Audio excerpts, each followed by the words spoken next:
The way you think determines everything in your life. Whether or not your business succeeds, if your new sales program is going to work, if you're able to adapt to rapidly changing market conditions, it all comes down to how you think about solving problems. And so the purpose of this video is to share what's been working for me and my clients over at Skyline to acquire new customers, but also to arm you with a useful way to think about deploying an outbound sales program so you can get more clients too. And the way that I'm going to walk you through this is through three distinct sections of an outbound sales program. Number one, we have your strategy. Number two, we have the traffic. And number three, we have the conversion process. So let's break each one of these down in more depth, starting with your strategy. And in order to effectively do that, we first have to define what we even mean by a strategy. Big picture, your strategy is a long-term, forward-looking approach crafted with the specific goal of gaining a competitive advantage. And the key phrase in that definition is a long-term, forward-looking approach. And the reason why that's the most important part of the definition is because at any given time in your market, there's only 3% of your market that is actively buying right now. From there, there's another 7% that are open to the idea of buying, and then the remaining 90% aren't actively looking for or even interested in your product or service right now. And this is really important to understand because if your entire strategy is exclusively focused on just the 3% that are in market and buying right now, then you are bound to fight in the mud with everybody else over the same prospects and struggle with conversion rates. The way that you can tell if your entire strategy is built around the 3% that are in market right now is if your primary focus for all of your campaigns is booking meetings. And this is what happens when most people try outbound and it doesn't work. They just don't realize it. Maybe they buy a bunch of domains, they get the latest sales tech, they use AI personalization and a template from an influencer they follow on social media, and they start blasting only to find that no one's responding and no one wants to book a meeting with them. And the truth is, at that point, changes in your targeting, your messaging, more personalization, the channels that you use to prospect, all that stuff can really only have marginal improvements on the performance of your sales program because the foundation, the strategy that it was built on was backwards to begin with. So how do we fix this? One way is by breaking apart how you approach your market into two different buckets. In bucket number one, we have what we call direct meeting offers. These offers are built to activate the 3% that are in market right now. And this is where you're asking your prospect directly for a meeting in your outreach, hence the name direct meeting offer. These have the potential to get you really fast conversions and really fast feedback on your campaigns, but a disadvantage of this type of offer is that it only activates prospects that are in market right now, and it fails to account for people who might buy in the future, right? And this is where a lot of people run into trouble because they treat 100% of their potential buyers like the 3%, and then they wonder why their campaigns fall flat. In bucket number two, we have what we call lead gen offers. This type of offer doesn't ask for a meeting initially in your outreach. It offers wanted information, goods, or services. So you're actually lowering the bar of your immediate ask, and as a result, you're getting more people to raise their hands as being interested in a certain topic or solving a specific problem. And from there, that then creates an ongoing relationship and an ongoing marketing opportunity for you. And the beauty of these types of offers is that they have the potential to activate the other 90% of your market, right? Because it doesn't matter what industry or what business you're in, if your strategy is built around providing more value, more insight, depositing more goodwill into your market than your competitors do, then where do you think they're going to turn when they are in market? Who do you think they're going to refer their friends to? But then on top of that, imagine you approach that 3% with the same lead gen offer that provides wanted goods, information, or services.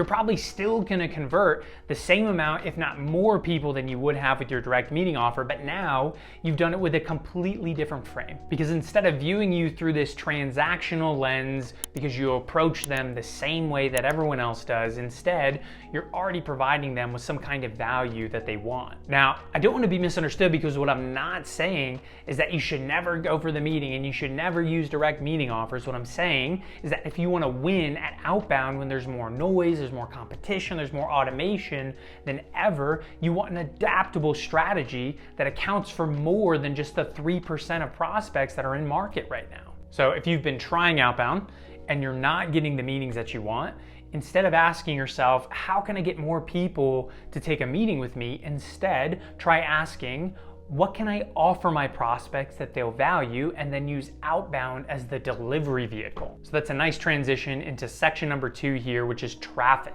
So this is how we're gonna get eyeballs onto your offers. And the most common channels when it comes to outbound are email, social outreach like on LinkedIn, and then the phone. Now, depending on your offer, the industry that you're in, you can absolutely crush it with just one channel. But in my experience, outbound campaigns have higher conversion rates when they're multi-channel, right? And this makes sense because not everyone picks up their phone. Some people are always in their inbox. Some industries are a lot more active on LinkedIn. It really just depends. So if you have the ability to use multiple channels, you totally should. But if you can't, you can still see a lot of success with just one singular channel. And for context, the first coaching business that I built, we did over 7 figures in revenue with just cold email. We didn't do cold calls, we didn't run ads, we didn't make content, nothing. It was just cold email. We were broke, first-time founders that started with the cheapest, highest leverage channel that we possibly could, and we just got really good at it. But if you are not a broke first-time founder and you want a world-class outbound sales program, in my experience, you don't just want a multi-channel outbound sales program, you also want your outbound to be supported by high-quality content.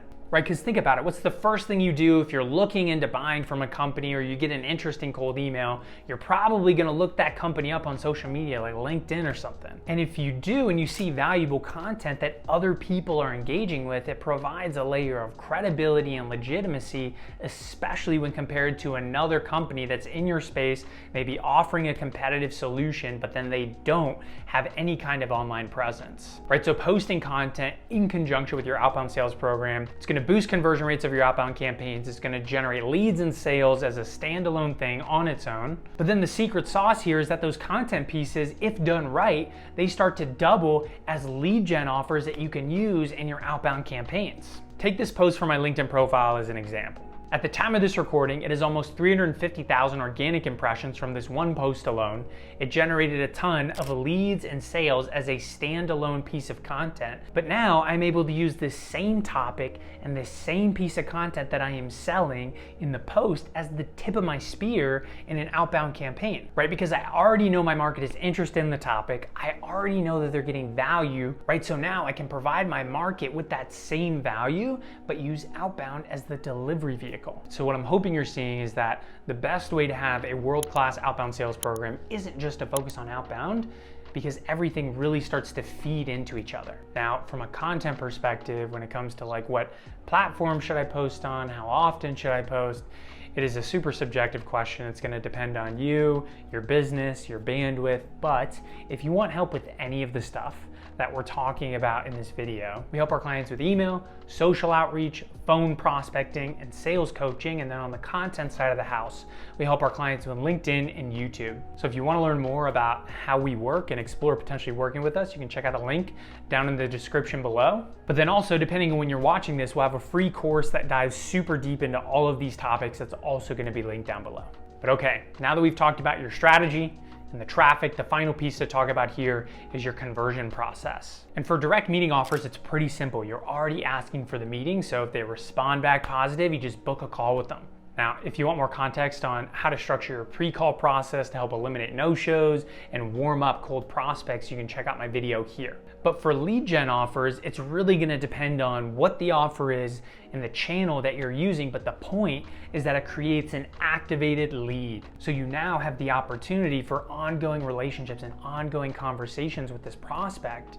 about things they've already told you that they're interested in, where they're at, what they need in their business, but in a non-salesy way. So this is another crucial point where I think a lot of people get lost in the tactics of selling, the like, what do I say and when do I say it to get the sale kind of thing. And while I think scripts and objection handling and all that stuff is super important, it's much more topical, and it kind of misses the point if you don't have the right foundations in place, right? Because if you know how to think about a selling conversation, then the what to say and when to say it, they really just start to naturally fall into place. So I won't go super deep into like sales methodologies and tactics here in this video, but the way I think about sales conversations, it applies to pretty much every stage in the sales process, whether or not they're an activated lead or you're on a sales call with someone. Your number one job is to help the prospect make the best decision for them. It's not to have a conversation, it's not to close the deal, it's to help the prospect make the best